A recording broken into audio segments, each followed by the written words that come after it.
Bonjour et bienvenue dans cette nouvelle vidéo. Avant de débuter, prenez le temps de vous abonner et de nous laisser un pouce bleu, nous vous en serons très reconnaissants, merci. Aujourd'hui on parle de neuroergonomie. Les prémices de cette discipline fascinante remontent aux années 1980, lorsque les chercheurs ont commencé à utiliser des techniques d'imagerie cérébrale pour étudier l'activité neuronale, afin de concevoir des systèmes et des produits adaptés, en les rendant plus intuitifs et plus efficaces, en se basant sur la compréhension des processus cognitifs et neuronaux de l'être humain. La neuroergonomie a depuis trouvé sa place dans notre quotidien. Par exemple, les casques audio dotés de capteurs EEG qui peuvent adapter la musique en fonction de l'état émotionnel de l'utilisateur. Les voitures modernes intègrent des systèmes d'assistance à la conduite qui réagissent aux signaux cérébraux, détectant la fatigue du conducteur pour l'alerter.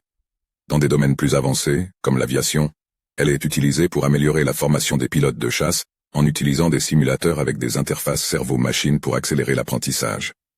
Dans le domaine de la santé, la neuroergonomie ouvre des portes vers des avancées révolutionnaires, allant de la rééducation neurologique à la gestion de la douleur.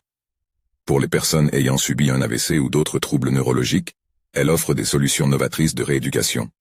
Les possibilités pour la neuroergonomie dans le futur sont fascinantes et presque infinies.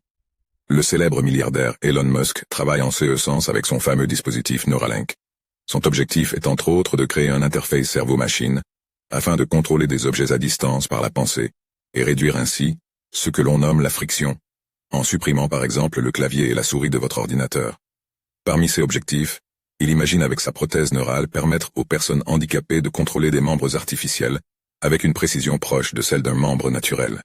Ou encore la possibilité de permettre la communication directe entre cerveaux, comme une forme de télépathie synthétique pour le partage d'émotions et d'idées. En résumé, la neuroergonomie représente une fusion passionnante entre l'esprit humain et la technologie. Son potentiel va au-delà des simples gadgets, pour transformer fondamentalement notre manière d'interagir avec le monde qui nous entoure. Que ce soit dans notre quotidien, ou dans des domaines plus pointus, la neuroergonomie ouvre la voie à un avenir où la frontière entre l'homme et la machine devient de plus en plus floue.